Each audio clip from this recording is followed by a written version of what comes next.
Right, thanks everybody, and thank you. Fascinating set of talks, really, really interesting.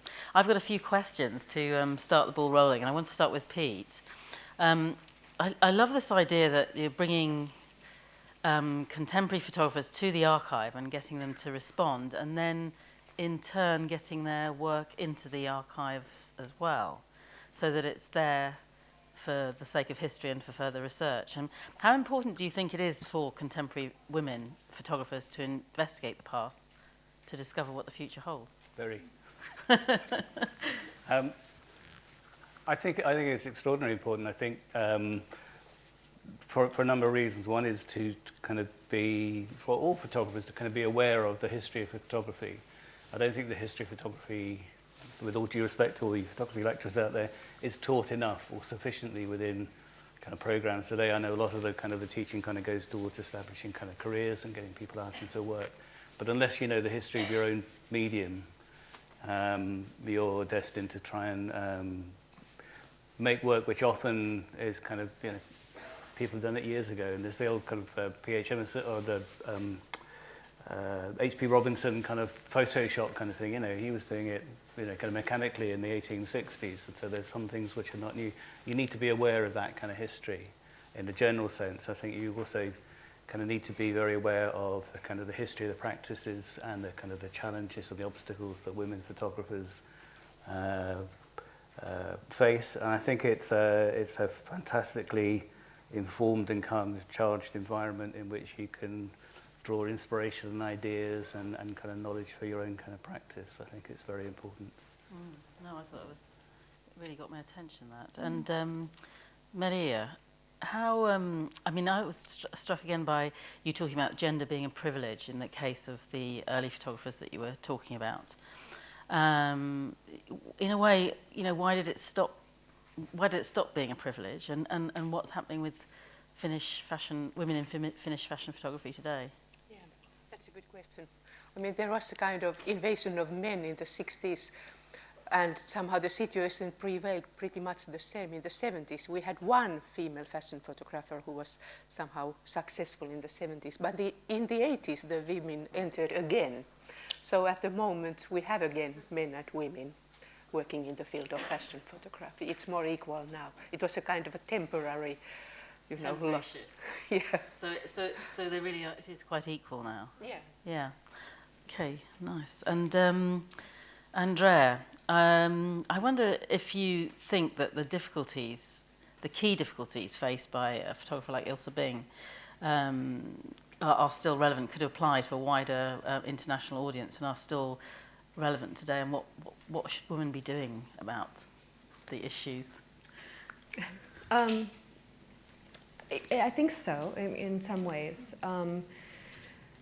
Just a few things that I'm dealing with as a curator, and if I want to develop a show, I need to have objects. I need to have prints that I want to put on the wall so that people can see. So, still being situated in the interwar period, as I am looking to, I think, put a more global reach, if this is possible. A number of exhibitions have really looked at the strong female photographers in Germany, the United States, Western, Eastern Europe. I still need to find prints, and I think, we talked a little bit about yesterday, it's this idea of archiving.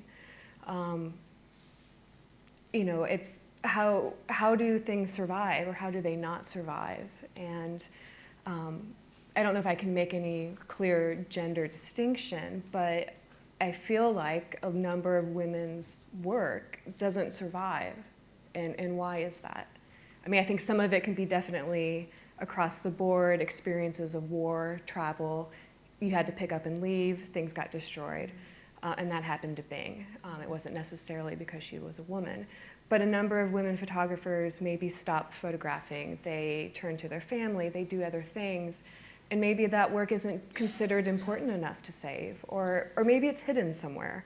I'm not quite sure. But I think some of it, in just a practical sense, for a curator is needing to have the work and access to the work.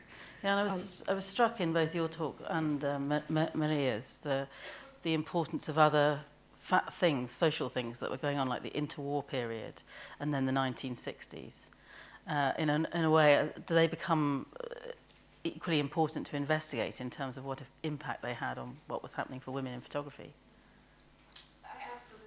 I mean, I don't have any answers, but I feel like even, you know, it wasn't just 1960, it was basically later 1940s, 1950s, where there just seems to be a shift.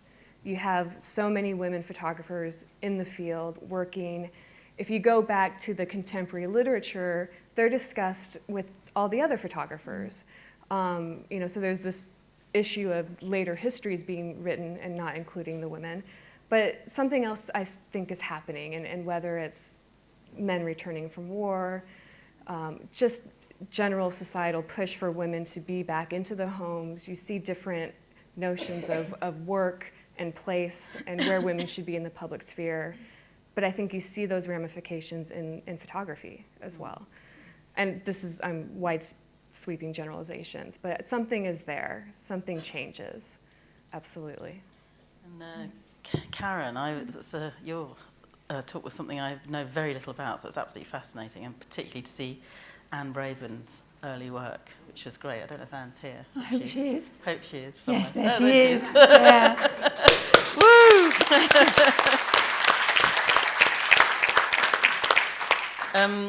There's been a lot on the radio recently about women in different fields, and I was struck by Anthea Beer from Oxford University talking about the fact that although there aren't many women acknowledged in the history of classical music, they were there. And that she talked about this real importance about this process of forgetting that there isn't much research on, and how that we needed to start to remember, not to forget. And I mean, to what extent have the careers of the professional practices of the women in these kinds of profession remained invisible? And you know, what is it to do with education? What's it to do with, really? Cracky, it's a big question. Yeah. I want to flip it over and then work my way through it. And I think that it has something to do with education, but I think it's also got an awful lot to do with socialisation. But maybe I can just flip back to that, because I think I hadn't heard that broadcast. I'd like to have heard that. But without getting too sort of lectury, but I think that notion of remembering is really important, but we need to really think about what that word is: remember, reconstructing. And the best I feel that I'm able to do at this early stage in terms of this research is to remember, reconstruct these histories of these women, hopefully not into a Frankensteinian way where we can see the sutures too crudely, but it's not a smooth journey in terms of getting these narrative histories out, in and then out. And I think that that has got something to do with socialisation, that the women that I am currently interviewing and working with have all been socialised in a way that's probably not dissimilar to the way that I was socialised, which as a woman, as a girl, was to be modest, was not to be the first person to speak in a room. I remember yesterday that comment being made, certainly not the first person to assert in that way. So that when I've been trying to interview these women, they'll often initially reject, and even the strongest women have done that, in the sense of, these are not very good photographs. Oh, it was only a summer job. And I've interviewed probably 6 or 7 times more male photographers than that, all, again, probably of an age range of mid-50s upwards. And never once has that come into the discourse. It's always been, you know, and that's not, it's not a criticism. I applaud that. I want us all to feel like that. This is what I did. This is how I did it. This is when I did it. Yes, could you put my name on that photograph? I know I took it. So there is a different form of socialisation, which I think has led to a loss of these seemingly modest histories. But for me, these are important histories. Okay, well, shall we open it up to some questions from the audience? I've got one down here. You have to just wait for the microphone. I've got one over there. And after that, there's one in the centre, I think. Thank you for... Can you hear me? I think I can be Yes. heard. Thank you for wonderful presentations. I really enjoyed them across the board. Just a question, which I think is a pretty obvious one, but I'm responding to Maria, your presentation, and Karen too. You know, this whole question of, you talked about how in the 1960s the men come, and then it's a different kind of eroticism. And I'm wondering whether this question of the erotic is always very troubling, because this whole question of what is good erotic and what is bad erotic, I think that's a kind of a complicated, and it's a slippery terrain, because, you know, I'm speaking from my own experience of trying to track fashion photography with women in India. And this whole business of, you know, women are comfortable with women, it becomes a bit of a trap sometimes, because it can be very heteronormative, because, you know, we are assuming then that women are comfortable with women because, you know, there is a certain heteronormativity there. But the other is also that the erotic is not necessarily bad. So I'm a little worried sometimes about that slip, because I'm wondering, like, is it not possible, for instance, for the kind of photographs that you showed, you know, the really hard erotic pictures that you showed taken by the men. I mean, women could take those pictures as well. And how would we respond to them? So it's just a kind of I'm thinking aloud. I mean, I don't have an answer to this, but I'm just thinking aloud. And I'm also thinking of that very interesting image of Patsy Rogers. Mm-hmm. I thought that was so nice to see her in that swimsuit, and, you know, and she's out there and she's in a swimsuit, and she's, you know, that's the way she wants to be seen. So just a question. I mean, I'm thinking aloud. It's not really a question. You might want to respond to it, or somebody else may want to respond to it. Yeah, thank you. It's a very good question. And actually, I'm very well aware of this, you know, minefield of eroticism. And actually, what happened after the 60s, of course, I did stop on the 60s, and women joined the same kind of open erotic appeal, making exactly the same kind of photographs, but it was the men who somehow invented it and started using it at first. And I think maybe I didn't emphasize enough, but Amy Held Fock was very skillful in creating the kind of, you know, erotic atmosphere, which was maybe the way it was done in the 30s. It was not so open, but it was there anyway.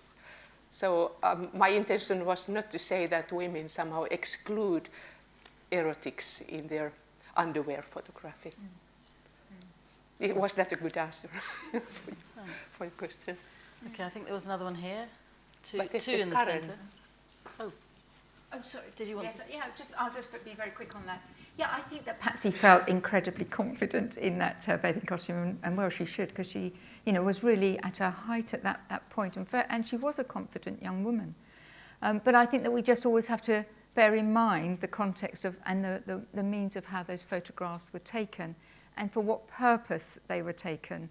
And certainly, when we look at the context of the press in the day, it was, you know, sexy, saucy girl takes seaside photographs. So there is a shift from actually the experience Patsy was had agency for on the beach, to the photograph being taken, and then the photograph being utilised in a particular way by a tabloid in the 1960s. Okay, so there was some questions. Oh, you got the mic. Hi, I was just thinking, I mean, it's fantastic that we're appreciating women in the history of photography, but what were your thoughts on the way that women are being represented who are making work now, and why is it that it only seems with the passing of time that we're actually being shown and given shows in institutions and things like that?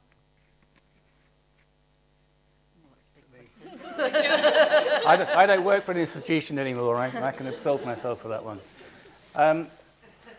I think it's partly to do, somebody made a comment yesterday about kind of waves. I think it's kind of ripples and waves. I think there are kind of years like this year where there is there's a kind of quite a tidal wave of kind of activity, kind of, which is really good. And then it kind of all goes quiet again.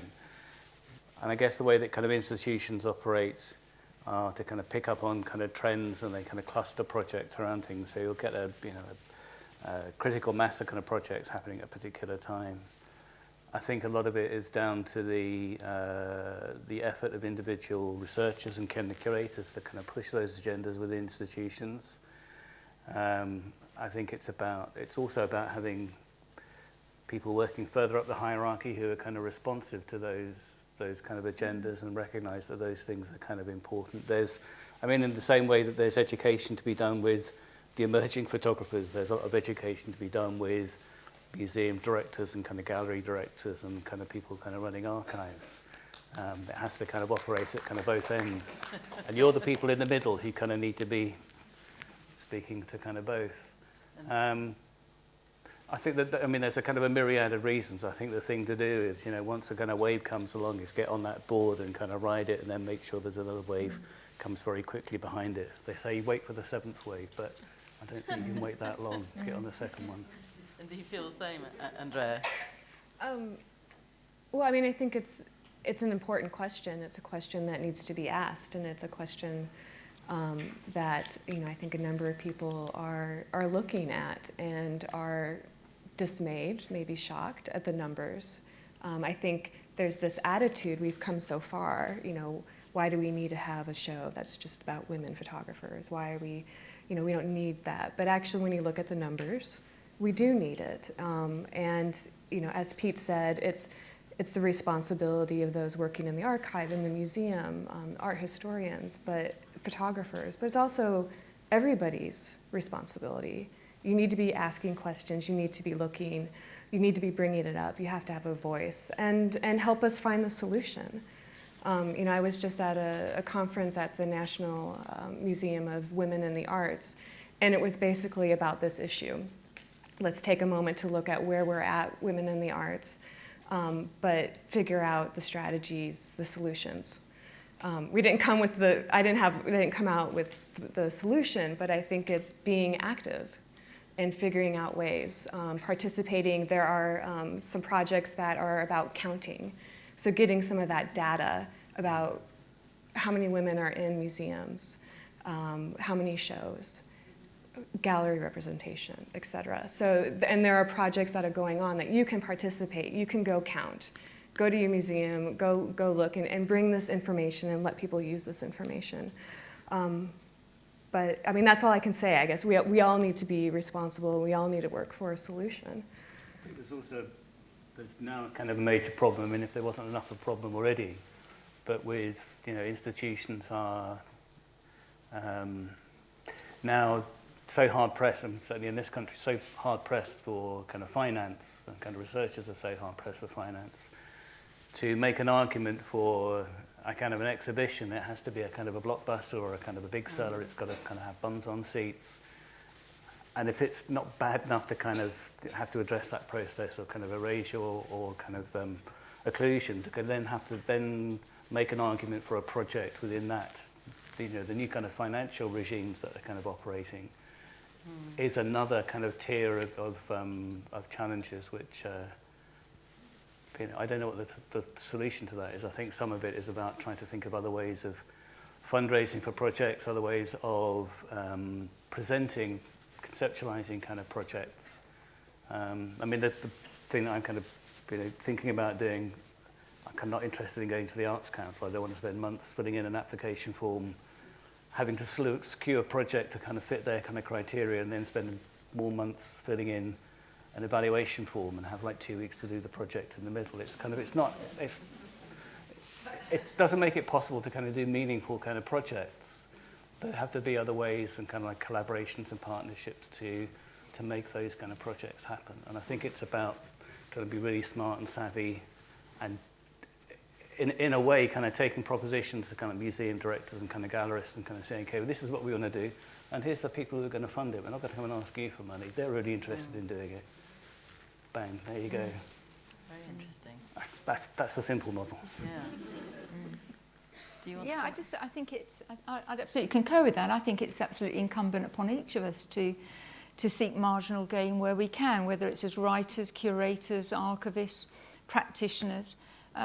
If we are feminists, male or female, if we see a wrong, we have to assert to make something right, and that's sometimes through Trojan horse delivery, making sure that the voice, whichever voices those are represented fairly and rightly. But I'm a great believer in marginal gain. I've just had a very small commission to work with this small, tiny charity. It's called People United. And their little mantra is social change through creativity and kindness. When I saw it, I was feeling a bit hard-nosed, and I thought, God, that's a bit woolly. But do you know, it works just by standing side by side in that genuine way and being kind to one another. Those tiny acts of kindness accumulate, and actually the big wave comes in. And we have to do that. Yeah, this is the forum to begin that. Yeah.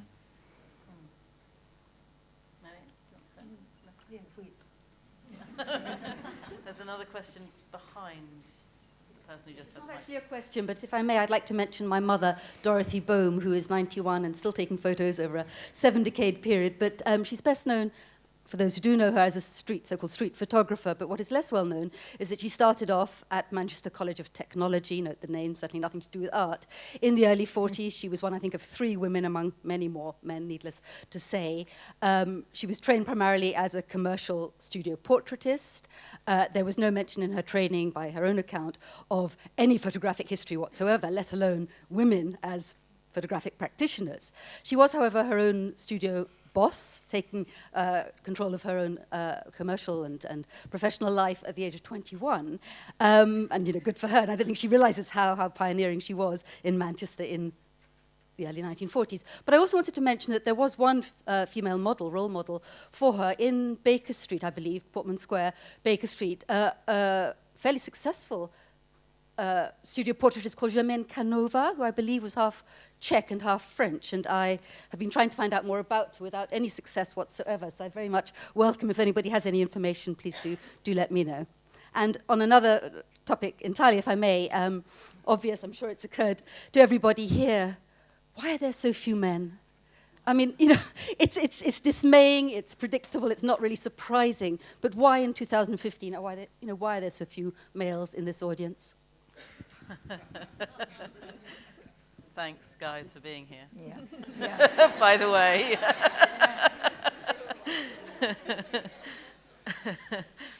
Okay, next question. Thank you very much for that observation and information. Hello. It's a sort of a set of reflections and comments as well. I think there's several things that struck me, and one is it's cultural, obviously, how photography is distributed and how it's recorded.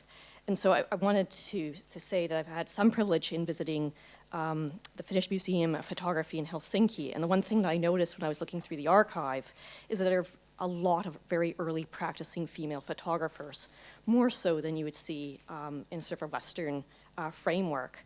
So what I've taken away from Finland and from Sweden is that there was a greater emancipation of women and their studies, which enabled them to take on technologies or to look at landscape in a far greater depth than we've seen perhaps in the UK or in North America.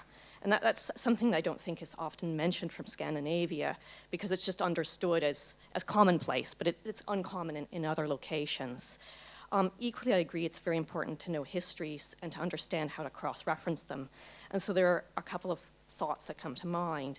I look at Emma Barton's work, and immediately there is that sort of relationship to Cameron. But I'm also wondering at the time, would she have had, and it's just a proposal, obviously it's, you know, a tangent you can walk, and sometimes it goes somewhere and someone it doesn't, is that with the Royal Photography Societies and so on, would she have been aware of Madame Yvonne?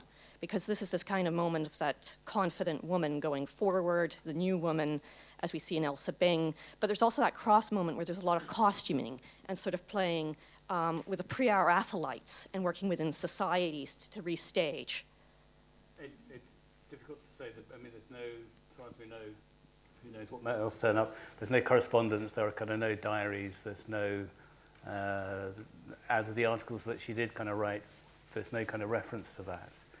I mean, we certainly know, I mean, I'm pretty sure that she went to see the Cameron show that was in London in 1889, because that is kind of like on the dawn of her photographic career, and everything that kind of follows her early work with her children and then Madonna and Child, and then some of the later, I mean, that's kind of, you know, that's kind of written in stone.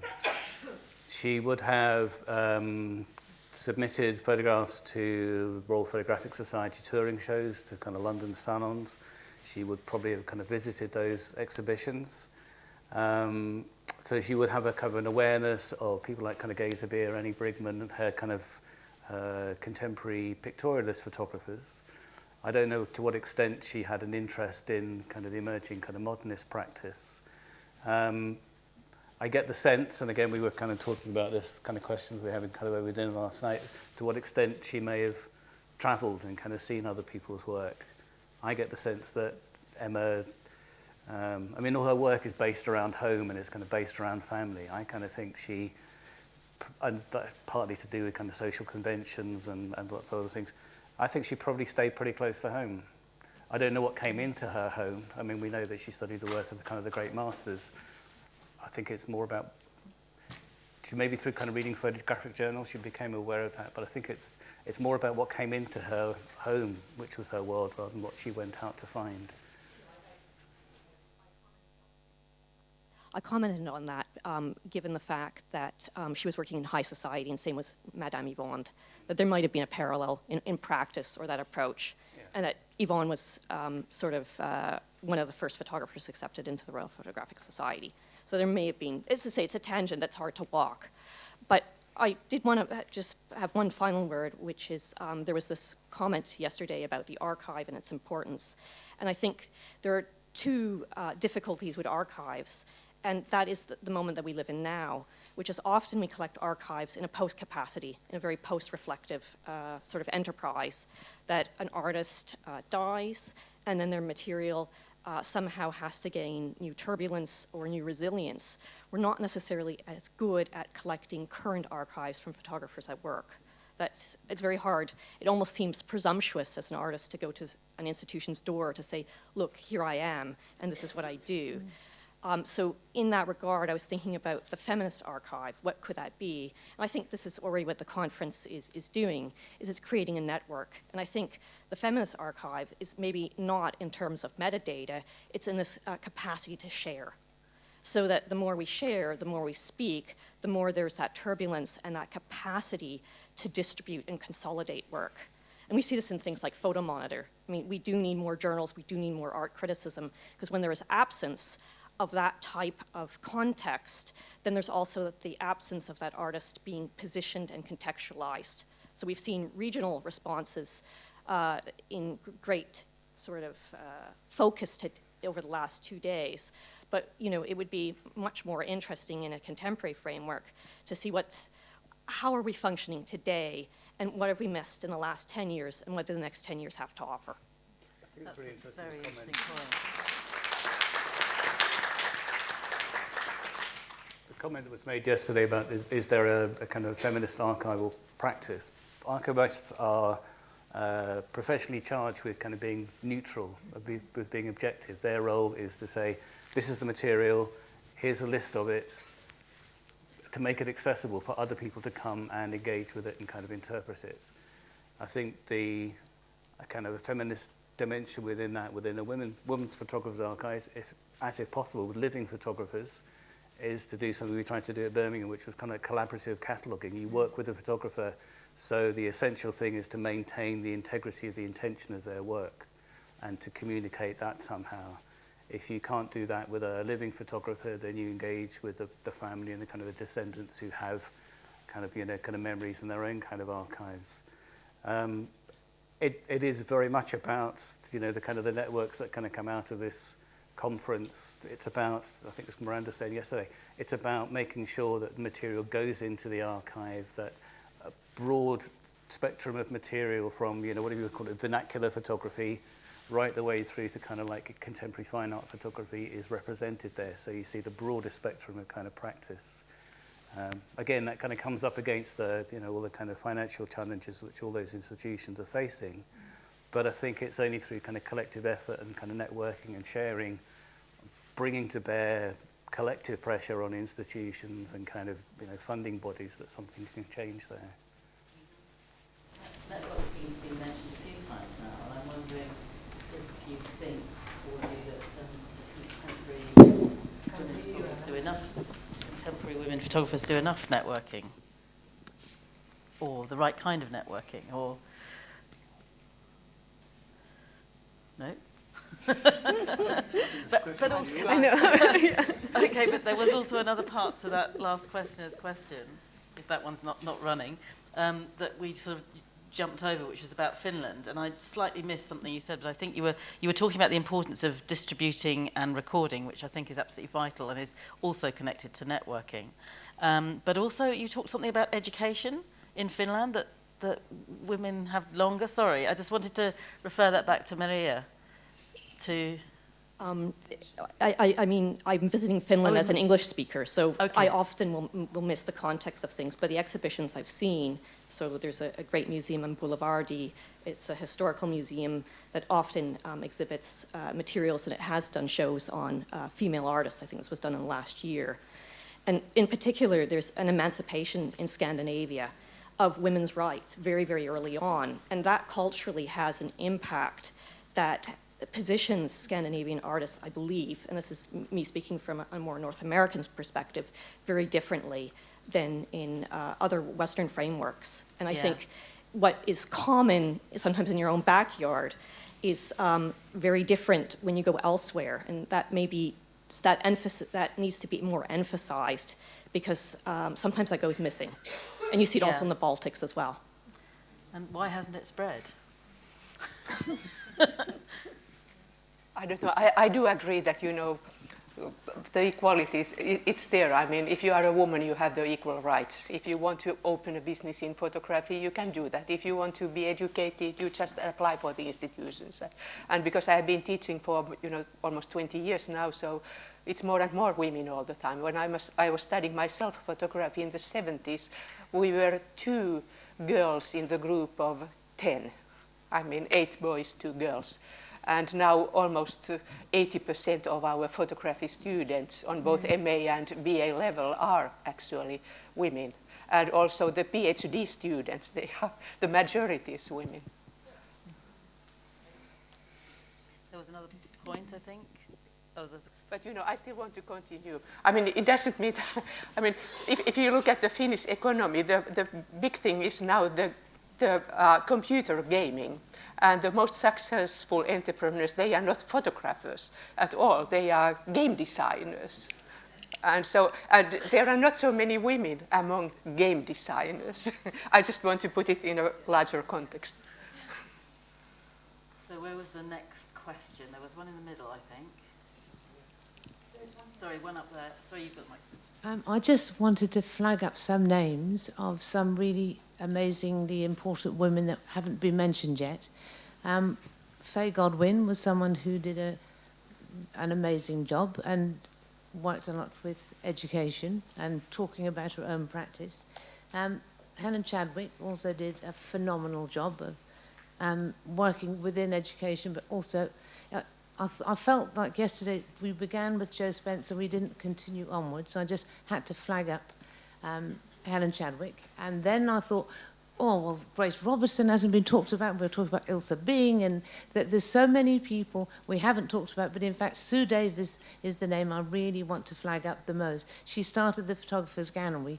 All of us probably in this room have a big thank you to Sue Davis for what she did. And so that's all. I just wanted to put those names into the hat, really. Thanks, Elva.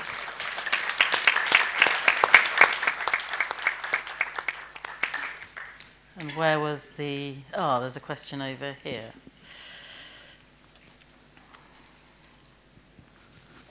Thanks very much. It was a really, really interesting panel. I've got several comments, but I'm actually going to restrict myself to one question, which is, last time I was at the Women's Library, it was absolutely full of shoeboxes that had yet to be investigated. The Women's Library, which for those of you who are not UK-based, is a really sort of important source in terms of the history of women's involvement in suffragette movement and so on and so on. There's a lot of material there. I actually don't know what's happening to the Women's Library now. I do know that the university with which it's associated, or was until recently, and Sir John Cass, which is the local photography department, is almost certainly going to be relocated to North London, and there is going to be one of these rationalisations that most of us know far more than we want to know about. Does anyone know anything about what's happening with the Women's Library and what might be being instigated in order to protect the as yet uninterrogated photo collections there? Somebody here does, somebody there. Do you mean the Women's Library that's kind of goes right back to the Fawcett Library? It's been acquired by LSE, London School of Economics, and so that's now safe. But the question of access and cataloguing and any work that is done on it, I couldn't tell you. But there is work to be done in keeping pressure on that institution to keep access open to the material. Define safe.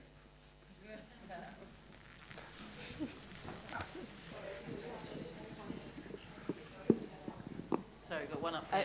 Sorry. Inverted commas, because safeness you can only evaluate it properly retrospectively.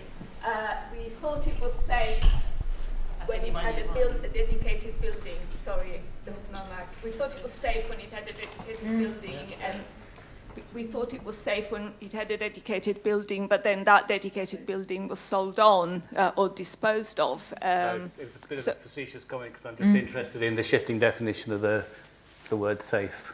I think things are safe only if people in the present carry on working, using, animating the material, because anything that isn't becomes unsafe, whichever the repository holding it. Yeah.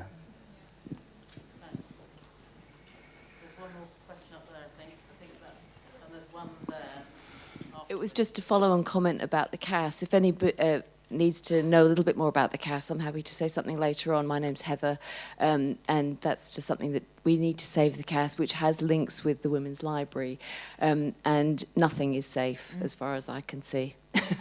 So just it's worrying. Thank you. There's another question in the centre here. Anna, it's just there.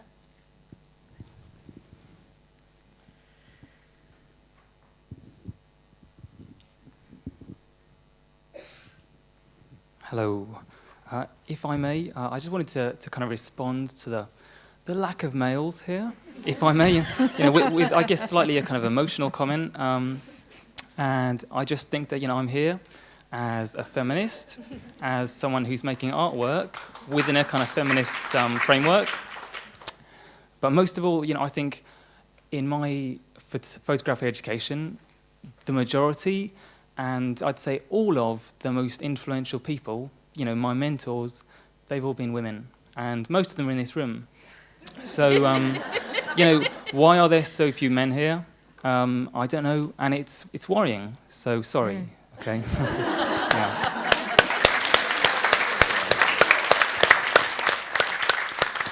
And I think there was one more. I think we've got time for one more.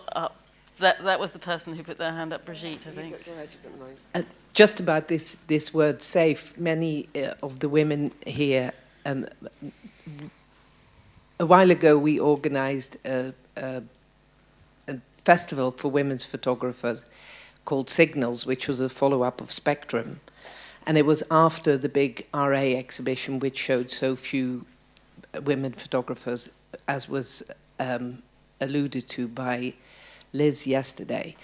We thought that archive that we kept very diligently was safe by giving it to a museum for women's art which was being set up at the time.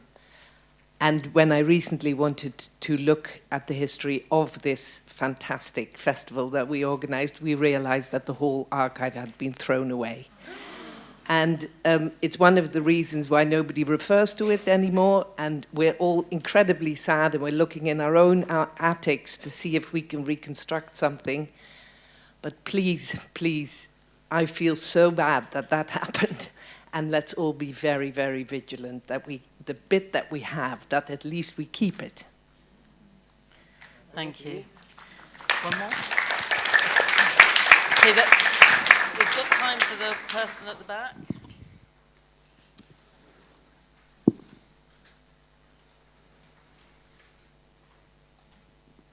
Thank you. Something that's come out of Karen's words particularly, and out of discussions I've had with other people here, is the socialisation of women minimising their work and their achievements. I'm in the second year of my BA now, and it's something that I've noticed myself doing and my female peers doing, of which we make up the majority of our course, and we're all going forward minimising our work, minimising our achievements. So I want to know, how do we move forward from this? Should we be rallying our students and saying, you know, your work is important, it's valuable? Or is this going to be something that comes out gradually as a cultural shift? I'm interested to know how the panel see this panning out in the next 10 years as I move into my professional career in photography and academia. Thank you. Karen, do you Okay, want to well, let's start with you then. I think it's really heartening for me to see so many undergraduates actually here at a conference. So I think that just beginning that networking, that point that Anna raised earlier, I think is a really important step that you take as undergraduates. I didn't go to conferences till I was a postgraduate. I didn't think that I could. It just wasn't part and parcel of my understanding. But you have got to take responsibility, as too have I, to not prefacing our sentences with "it's just" or "I'm only." And we just need to be very mindful of how we speak. And then when we are walking and working alongside our comrades, our colleagues, regardless of their gender, when they do it, I think that we have to challenge that too, and that we just begin to become stronger in those small gestures, those small articulations. And I think that then that again becomes a cumulative, that we do become stronger. I don't know how, that's just a couple of pragmatic responses. I don't know if anybody else would like to respond. I think part of it, I mean, I would say, I would kind of say go and look at the archive, but I think, you kind of look at the archive not only to kind of see the work that people, like women photographers kind of produce, but you go and look at their life stories and see what they've accomplished and how they've accomplished it, and you look at the narratives that they kind of put around it. I mean, Emma Barton, it's kind of fascinating when she kind of wrote about, she was interviewed for a big kind of review of her work by about 6 different reviewers to be published in one article about 1912. And they all commented on how reticent she was to talk about her work. She, in a way, you could kind of say she was letting her work kind of do the talking for her. She was much more kind of effusive when she was writing the article about trying to encourage the kind of young photographers, kind of passing on skills and kind of sharing. But I think you have to, for me, the interesting thing about the project was, in all kind of women photographers, you kind of look at the life story and you kind of look at those, you draw inspiration from that and you draw strength from that. And I think that's one of the ways that you kind of do it. You say, this is what other people have done. If they can do it, I can do it too. A couple of minutes, I don't know if you want to say anything, Merja and Andrea. I could say, the photography students in Finland, in all our schools and universities, they had an exhibition 2 years ago, and it was under the theme, what is it to be a professional photographer in the time when everybody is a photographer? And I think it was a good question, and somehow during the past years they have found some answers to that question, and there are lots of small communities and artists groups, and what I'm somehow seeing around me now is that not so many do it alone at these times. There are people who do it together, and many of them somehow succeed. So don't be alone. Yeah, that's really important. Yeah. Do you want to add a thing, Andrea?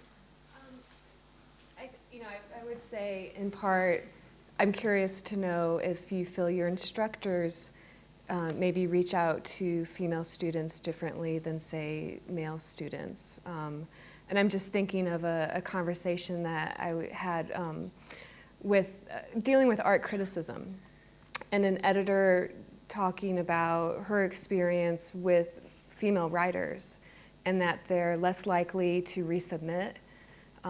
They, sort of put down their own work, and she feels that because she is a feminist and she wants to have more women writers contribute to her publication, that she sees her interaction with female writers differently, and she finds that she tries to be more encouraging, that she'll reach out and try to communicate with them that just because they received a no, just because it didn't fit, but they want, she wants more resubmissions, and that you have to continue, be persistent, put your work out. Everyone receives no's, and try again, keep on trying. But I don't know, as teachers, and I'm thinking of my role as a teacher, how do you reach out to different students? And it may not always just be based on gender, but can you get a feel for how to communicate to get people to have more confidence and to keep on trying? And maybe just having that discussion is worthy within the classroom as well. That's a great point to end on. Keep on trying. Yes.